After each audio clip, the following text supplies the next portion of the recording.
Hello दोस्तों, क्या हाल चाल। आज हम पढ़ने वाले हैं क्लास 12th इंग्लिश का एक पोएम जिसका नाम है माई मदर एट 66। और ये जो पोएम है ना, काफ़ी सेंसिटिव पोएम है। सेंसिटिव मतलब लड़कों को तो पता ही होगा, रुला देने वाली, जो एटलीस्ट इमोशनल कर दे, ऐसा पोएम है। तो चलिए बिना किसी तरीके स्टार्ट करते हैं एक्सप्लेनेशन। सबसे पहले ये बता दूँ कि जो पोएम है ना, इसे हमारे इंडियन पोइट ने लिखा है जिनका नाम है कमला दास। तो ये जो पोएम है कैसे स्टार्ट होता है, आइए देखते हैं। हमारी जो पोएट है ना कमला दास, वो बता रही है वो इस पोएम के माध्यम से क्या शो करना चाहती हैं। वो अपने मॉम के प्रति लव और अफेक्शन को शो करना चाहती है, अपनी एजिंग मॉम के प्रति। उनकी मॉम जो है बूढ़ी होती जा रही है, उनके प्रति।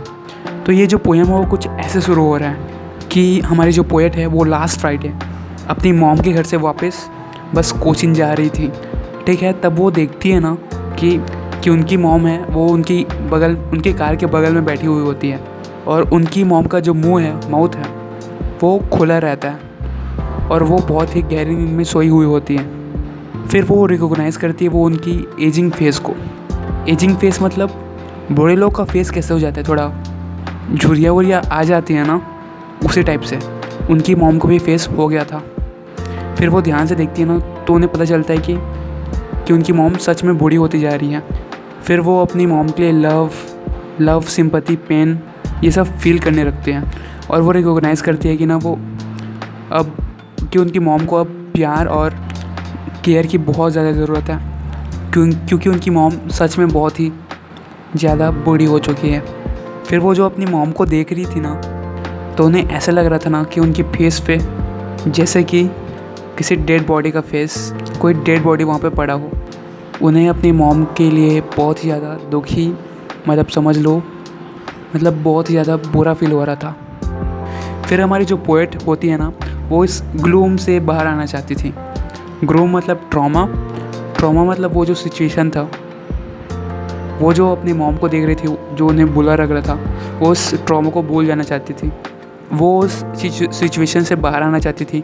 तो वो उस खिड़की से, यानी कि कार के विंडो से बाहर देखती है। फिर वो जो देखती है ना कि वो जो पेड़ होते हैं, बहुत सारे जो पेड़ जो होते हैं ना, उन्हें देख के ऐसा लग रहा था कि पेड़ दौड़ कर पीछे भाग रहे हैं। एक्चुअली में पेड़ तो पीछे भाग नहीं सकते हैं। तो क्या हो रहा था, कार जब आगे चल रहा था, कार मूव कर रहा था, जब वो बाहर देख रही थी तो उन्हें ऐसा लग रहा था कि पेड़ दौड़ के पीछे जा रहे हैं, पर एक्चुअली में क्या हो रहा था, कार मूव कर रहा था। फिर वो कुछ बच्चों को देखती है जो कि बच्चे जो होते हैं बहुत ज़्यादा खुश हो रहे होते हैं, खेल रहे होते हैं, खिलखिला रहे होते हैं।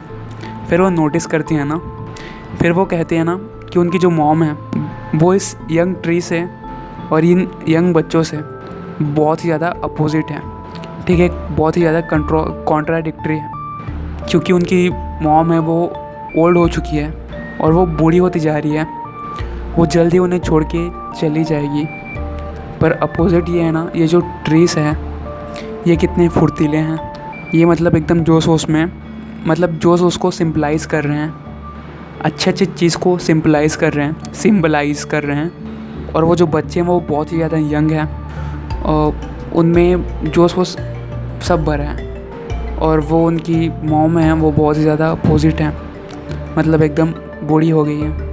अब जो हमारी पोएट है ना, वो एयरपोर्ट के सिक्योरिटी चेक से थोड़ा आगे निकलती हैं, यानी कि सिक्योरिटी जो चेक होता है जिससे पास होकर आगे जाते हैं, वो वहाँ से आगे निकलती हैं।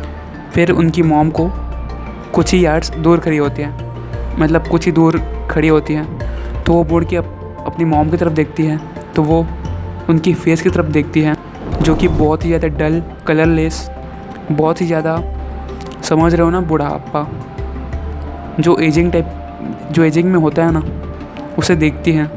फिर वो अपने मॉम के फेस को कंपेयर करती हैं लेट विंटर्स मून से, ठीक है।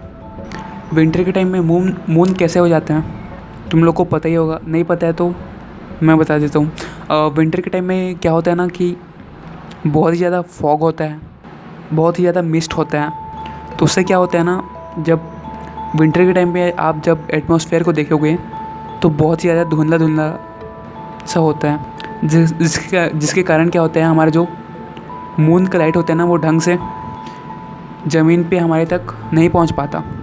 तो मून जो होता है ना वो बहुत ही ज़्यादा डल दिखता है, लगता है जैसे मून में अब लाइट ही नहीं रहा है, ठीक है, ऐसा दिखता है।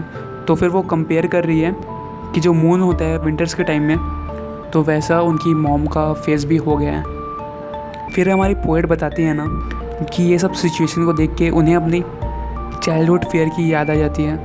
जब वो बच्ची थी तब भी उन्हें ऐसा डर लगा रहता था कि कहीं वो अपनी मॉम से दूर ना हो जाए, क्योंकि उनकी मॉम ही उस टाइम उनकी पूरी ज़िंदगी होती है। एक बच्चे के लिए उनकी माँ कितनी इम्पोर्टेंट होती है ये आप सभी लोग जानते होंगे। तो यही वाली जो फेयर होती है ना वो उस टाइम पोएट को भी होती है, क्योंकि उस टाइम उनकी मॉम ही सब कुछ होती है। तो फिर यही फेयर उनको वापस से महसूस होने लगता है। फिर पता है क्या होता है, हमारा जो पोएम एंड हो रहा है यहाँ पे हमारी पोएट क्या करती है, हमारी जो पोएट होती है ना वो अपनी मॉम की तरफ देख रही होती है और वो फिर स्माइल करती है और फिर कहती है सी यू सून अम्मा। अम्मा तुम्हें पता है कि हम मम्मी को कहते हैं। तो फिर वो अपनी मॉम की तरफ देखती है और कहती है सी यू सून अम्मा। फिर वो वहाँ से स्माइल